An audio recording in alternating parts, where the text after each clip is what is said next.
ถือมาสวัสดีบรรดาท่านที่กำลังติดตามรับชมช่อง YouTube เชนโนคนลาวในอเมริกาเนาะมื้อนี้มาที่วัดพุทธประธานเมืองเฟรสโนเป็นมีงานออกพรรษาเนาะอธิภาบรรดาท่านเลาะลาดตระเวนส้มเมืองนาวาวันนี้บรรยากาศหรือว่ารายการมันกำลังเริ่มเนาะประกาศหาแดนเซอร์เด้อคนกำลังทยอยกันมาผู้บ่าวแหล่ห้องผู้สาวแหล่ลงมาเต้นก็สบายดีม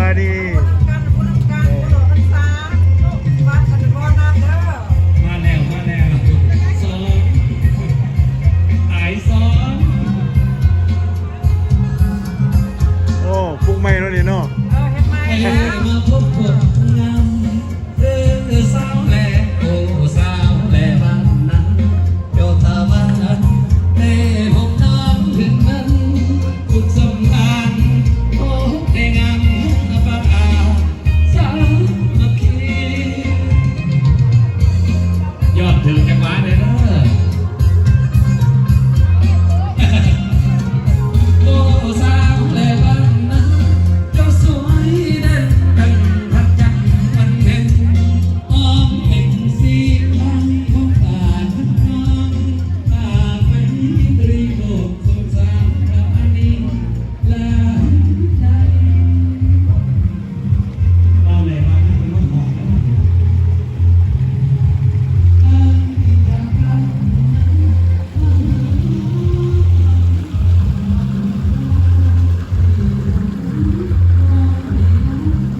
เป็นเห็ดบอลไล่เรือไฟ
พ่อข้าวสบายดี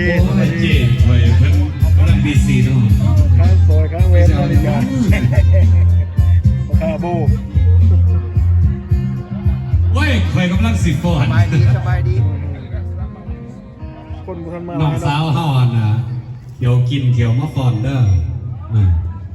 เดี๋ยวกินเขียวมาฟอนมวนก่อนหมู่ดีกว่ามวนรุ่นหมู่เด้อมีดินเหล้าก็มีมาดีเอาตามคำขอขอมาท่านอยากได้ยังไว้บอกฮะ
แม่ค้ากำลังรับประทานอาหารอยู่เด้อ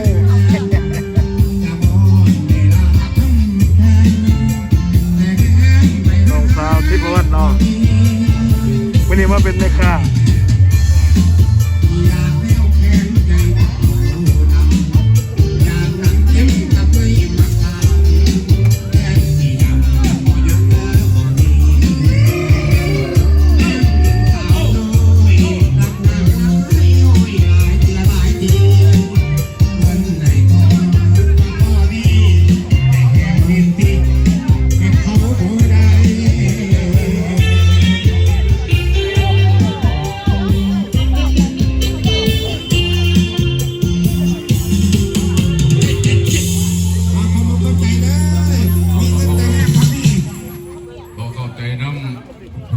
ศิลปินวงแมงภูนะเป็นเลือดตัวเดียวนี่แหละบินไปบินมาอยู่เลยนะ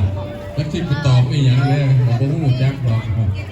เพิ่นก็ได้มีเวลามาห่วงสั่งสรรค์ทายแม่ก็ทายเนี่ยไม่ยังสิกินยังบ่นี่ นายมาสั่น ไม่ยัง น้ำจิ้มมิกซ์ มาเด้อมาเด้อ ของแก้ม น้องแก้ม ไม่ได้ยังล่ะทางลม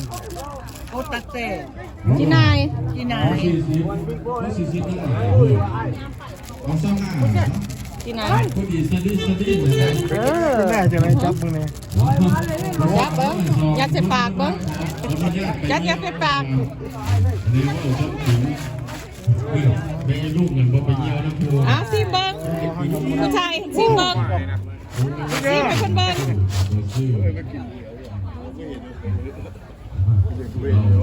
เราเดี๋ยวมันก็พอได้ขายแพงนะมันเป็นเด็ดส่วนแล้วได้ปีละ2 อันนี้กีไก่แล้วเป็นยองไก่ เอาไปได้กระยางเพิ่มไอเย็นของเรา ว่ายได้ตังสวัสดีเราดูสิเลยเอามือเหนือไปสบายดีเด้อ ในน้ำพี่น้องป้อนไปของเราคุณปู่คุณคุณดีมากทางใกล้ทางไป ราคาคล้ายข้าวเปียกเนาะ เป็นยังไงกันมาดูซื้อ มาเรียนกัน ไปดาวเนี่ยมันจะเอาได้ผลอะไร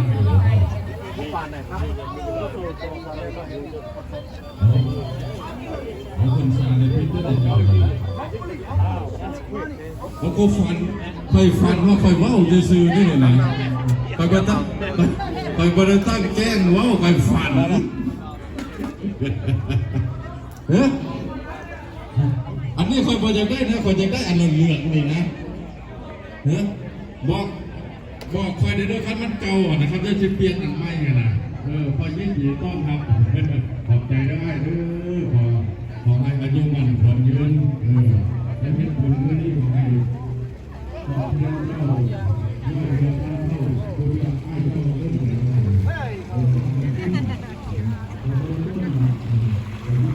สบายดี สบายดีแม่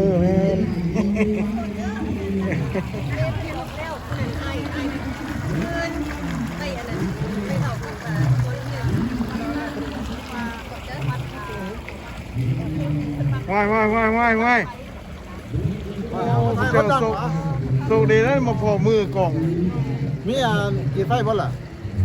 นี่โตแล้วมันแล้วคนนี้เนาะ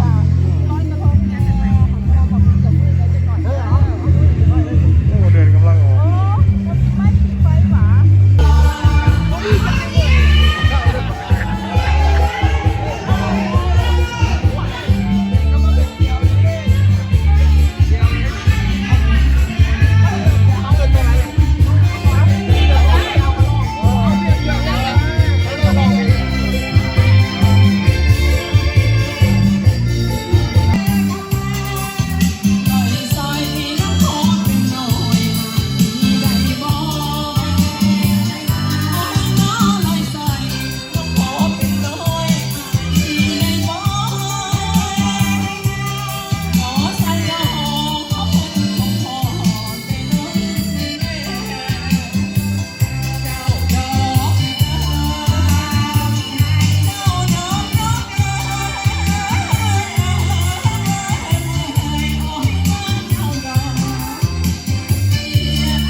มันขี่ลือมดแดงมันขี่ลือเห็ดหั่นไว้อยู่งาขามก็มีไหน ลูกไปยาป้าจะบอกเลยนี่นะ ถ้าไม่ลีถ้าไม่แหลมวันไรนี่น้องตอนเอาไม่แย่มดแดงหนาโอ้น้องมันเยี่ยมมันกระดอกมันเยี่ยมมันกระดอกอันข้างอายบ่อยากเป็นลูกไผ่ยา ป้ายีนอนกับเก่ามาว่า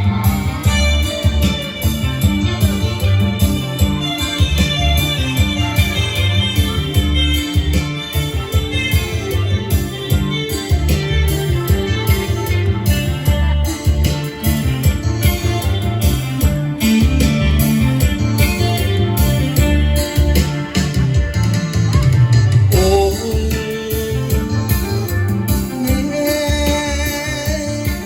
โอ้โอ้โอ้ยถ้าไม่ขั้นไม่เกิดศาสนาไอ้ขอตายเป็นปากคอมึงเองกำเถื่ออะไรยังสิได้หัวหมอยังสิได้หัวหมออีนั่งน้องไผ่บอดแดงลูกไผ่ยาง ป้ายีนอนกับเก่าตลอดมา ลงกระสาละวันเตี่ยลงเตี่ยลงกระสาละวันเตี่ยลงท่านไผ่เตี้ยขอให้รวยบ้านเขาท่านไผ่เตี้ยขอให้รวยเป็นผู้นานเขาลุกขึ้นกระสาละวันลุกขึ้นอีต้นอีดอกลุกขึ้นกระสาละวันลุกขึ้น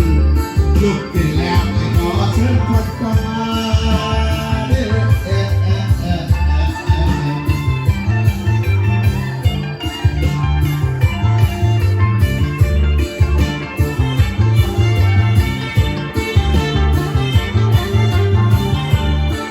ตอนสอบไปแดงมดแดง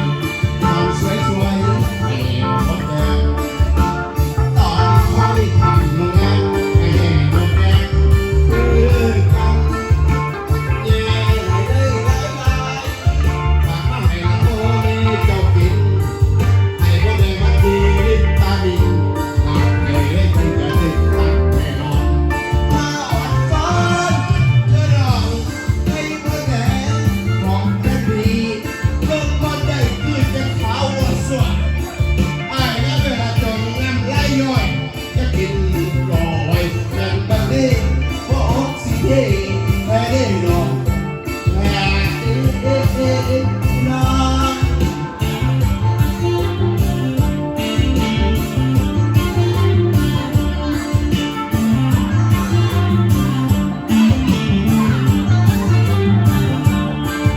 มีเวลาให้ไปหาหมอแม่วันแท้ๆเขตใต้สารวัตรไปเที่ยวละบางงานแซ่บๆไปกินเหล้าดิบคงเสียนอนหวานมันกินมะพร้าวอยู่บ้านนาไซไปกินปีกไก่มันอยู่นาโคกนาเราพ่อนเราบงมาละบงสารวัตร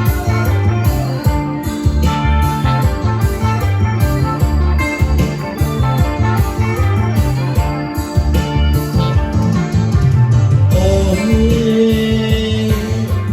นา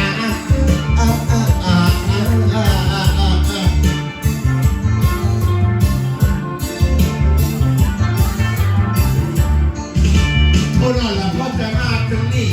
สารวัตรขอรับก่อนนี่เนาะโอ้น่ะขอโอ้พ่อในทุกท่านขอโอ้พ่อในทุกท่านเป็นคำใส่หลังไหล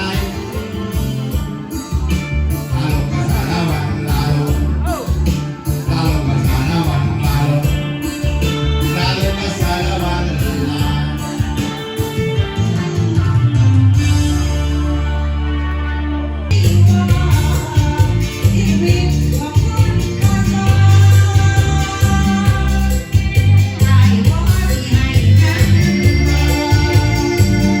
เอาเสียงดูสา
งสัยเอื่อยคอยพ่อเด้อ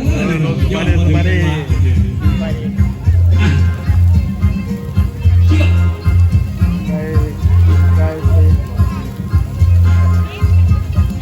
ขายดีบ่พ่อค้า สบายดี ได้มาพบคนงามคือสาวแหล่โอ้สาวแหล่บ้านนาเจ้าตาได้พบน้องถึงกันสุขสันต์ลาพบได้งามโลโล เอาเขาเบียร์บ่มาเอาเรื่องเล็กเลยก็ไม่เล่นเอาบ่เบียร์ สาวแหล่บ้านนาเจ้าสวยเด่นมันพระจันทร์มันเห็นอ้อมเป็นสีของฝากน้อง thank you ที่รีโปรดสงสารปราณีอย่าเห็นใจพอดีเขากำลังกออัพเด้ออันนี้จากบ้านนามาหาน้องบังประคองความเรือปีสดใสขอให้น้องวันเดียวจงเห็นใจอย่าติดว่าอายา สบายดีไหมครับ สบายดี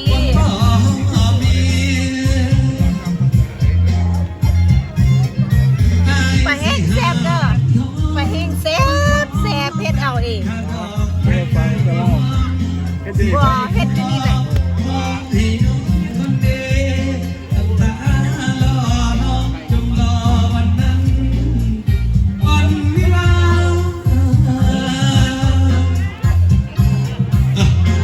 เจ๊เขามาแก่เนาะสาวแหล่บ้านหน้านะเจ๊เขาสิมาแก่เอา